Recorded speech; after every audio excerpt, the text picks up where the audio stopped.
ಮೈಲಾರಿ ಮೈಲಾರಿ ದಾಸೆ ಕೊಡು, ವಿರು ವಿರು ಚಕ್ಲಿ ಕೊಡು. ಮೈಲಾರಿ ಮೈಲಾರಿ ದಾಸೆ ಕೊಡು, ವಿರು ವಿರು ಚಕ್ಲಿ ಕೊಡು. ನಮ್ಮಪ್ಪ ರಾಜ ಕೊತ್ತಂಬರಿ ಬೀಜ ಸೊಪ್ಪು. ಒಂದು ವೈರಲ್ ಹಾಡು ಆಡ್ತ ನೋಡಿ. ಏನದು? ಹೂವಿನ ಬಾಣದಂತೆ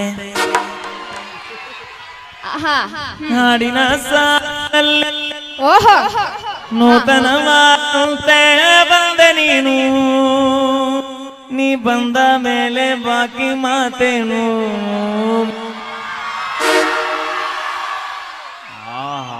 ಹೆಂಗೆ ಬಿಡೋಣ, ನೋಡಿದ್ರೆ ಗೊತ್ತಾಗತ್ತೆ. ಎಲ್ಲ ತಾಯಂದ್ರೆ ಆಧಾರ್ ಕಾರ್ಡ್ ಮಂದಿ ಆರಾಮದ್ರಿ ಅವ. ಓಕೆ, ಈಗ ಲಕ್ಷ್ಮೀ ವಿಜಯ್ ಅವಿ ನೀ ಮೊದಲ ಚಸ್ಮಾ ತೆಗಿನಿ. ಪ್ರಿಯ ವೀಕ್ಷಕರೇ, ಅಣ್ಣ ತಮ್ಮಂದಿರೇ ಹಾಗೂ ನನ್ನ ಸಹೋದರ ಸಹೋದರಿಯರೇ, ವಿಷಯ ಏನಪ್ಪಾ